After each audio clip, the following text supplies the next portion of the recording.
So in this video I wanted to give you guys my impressions of the P30LS in .40 caliber.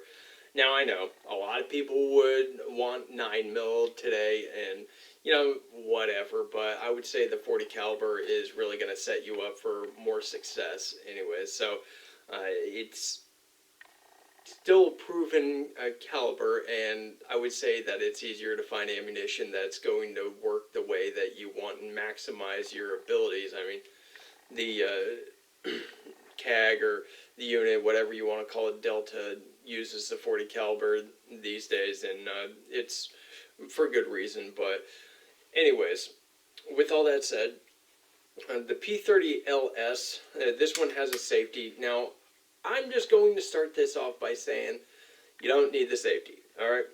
However, the safety does add some things, advantage and disadvantage, and I think some of them are obvious for this model. But I wanted to talk about some things that might lure someone into this if you didn't think about it before. So, what would be the purpose of this pistol? Now, its original purpose is for law enforcement and military. Mostly law enforcement has been adopting this, and it's been in pretty small numbers. There's been nothing too extreme, kind of like the USP. Now, the USP these days has pretty much died off as far as getting real adoption. And, it is what it is, but I would say that this pistol is definitely suited for combat usage, and that was really what HK has been trying to do with all their pistols since the USP. They've seen that the market is pretty hot for that. Now, putting it in .40 caliber, I think it's just natural for it. I think the .40 caliber is just a really good cartridge, very versatile for civilian or military usage. Now, let's go ahead and get into some of the reasons a P30L is a better option than the shorter, the standard version. So, the longer barrel is going to do a couple things. Number one, it's going to help with keeping the velocities of like 180 grain or even 165 grain a little bit higher. And, it's going to give you a little bit more range. So with a combat pistol, you might want to have the ability to reach out a little bit further or be able to stabilize a bullet and get more terminal ballistics out of it at range. Now, terminal ballistics with a lot of hollow points, especially .40 caliber, isn't going to diminish all that much. However, you might want that performance to kind of peak and stay at a top level for longer, because you're looking at less than 4 inches in the standard version. In this, so you've got about a 4.5.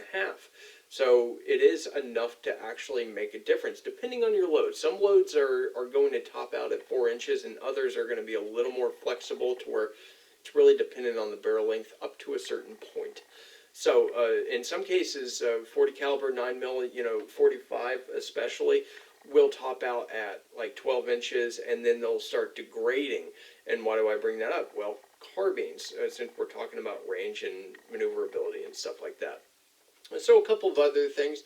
Number one, this thing is ambidextrous, so the slide stop levers work on both sides. Now, that's not exactly common all the time for things like the M&P. The slide stop on the other side isn't exactly work ambidextrously. And obviously the safety here works ambidextrously, and it doesn't really get in the way of a good shooting grip, so that's very good. Now, the decocker is the one thing that's really not ambidextrous, because when this is back, if you're shooting left-handed, you really do have to come over and kind of lose that grip a little bit.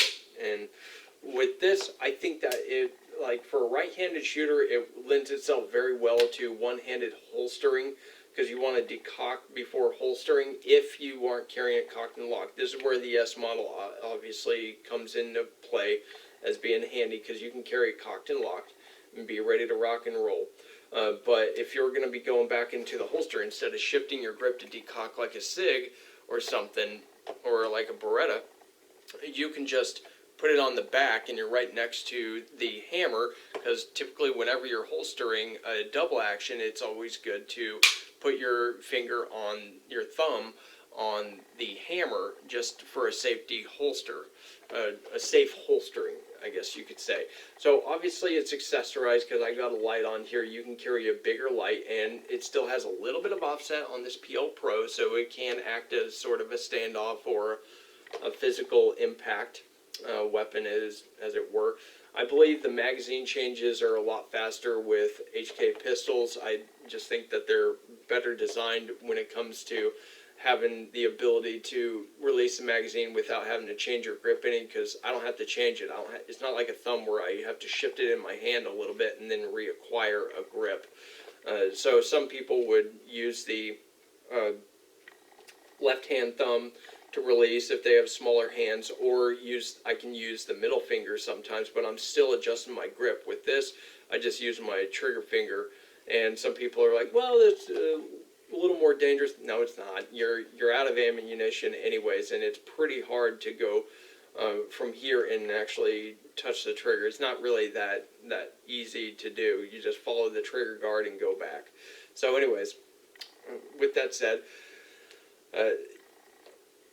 there's some advantages and disadvantages. I already discussed the majority of the advantages, particularly in the 40 caliber version. Now, obviously the ergonomics is going to be a big deal ahead of the USP. Now, the disadvantages is I don't believe that this recoil reduction system in here is really going to be as robust as the USP. However, you do get the durability and reliability of HK pistols in this, but you know, you're obviously limited in capacity compared to others like it, like a Glock 22 or something.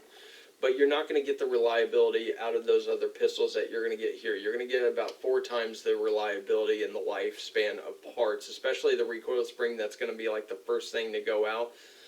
Extractor springs and stuff like that would be another concern.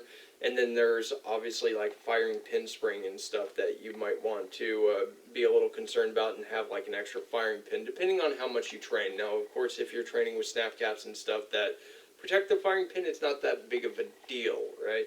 So obviously availability and price is always an issue with HK pistols. Now, the P30s have dropped in price to $600 to $700. So it's not as bad as it was, where it was like $1,000 for these just starting. So the USPs are still at $1,000. I believe that they are a little bit more superior, but they are clunky. They are a bit outdated as far as like the rail and the ability to have a light and a combat light. You should have the ability to use a pistol and use a pistol light on it. So I don't like the idea of having to add an aftermarket accessory rail in order to get it to function the way it should in today's tactical climate, as it were. Now, of course, a lot of people are liking the idea of using like red dot sights these days, and HK hasn't really adapted them for that. But with that said, I believe a red dot sight is not really much better than iron sights, and the reason I say that is because it's becoming more and more known that focusing on the front sight is not going to help you in a fight. You don't naturally do it. You focus on the thing that's more important, which is the threat, and then you superimpose. Some people call that flashlight picture. Whatever. You're trying to engage at speed. You're not target shooting. Front sight focuses for a target that's not moving and that you're not having to get positive identification on while you're shooting it, because obviously they're fuzzy. You don't have the visual acuity that you do on them to see if they actually deserve the round or the follow-on rounds. That's a big deal. Ammo conservation, and especially within rule of law, you have issues with positive identification that the threat is a threat and that you have not stopped the threat, so they deserve another one. So anyways, that's pretty much it as far as like the disadvantages, other than like the sights. I mean, I work with the sights pretty well. I just have little nail polish, so it looks like this huge red dot sight on there. But with that said, I don't really find the double action to be much of a disadvantage. So some people would list it as that, but any competent person who trains isn't going to find it as an issue. I like this pistol for like combat usage, not really necessarily for like rule of law, home defense, or carry, just because the price you pay, the availability, the replacement the replaceability of this pistol. It's not disposable to me. Really, and it's not a safe queen either. I do use this a good amount. It's a great pistol. But with all that said, let me know what you think in the comments below. I'm always interested in more ideas. I know that some people would say, you know, ditch this and get the VP9 if you want a striker-fired version. I mean, sure, you could do that, but you are going to be limited on certain things like durability and reliability as far as parts are concerned. And that's really a big thing for combat pistols, especially if you're training with it now and you're going to need it in the future. Now, the idea of firing a million rounds when you're actually in conflict is not really realistic, but, you know, to each their own. Pistols are going to have kind of a secondary role, but being able to employ it quickly and have it there reliably for a good amount of time is important. So I would definitely pick this pistol as my combat pistol, at least for the collection that I have so far. But the USP40 would be actually right behind it in my selection.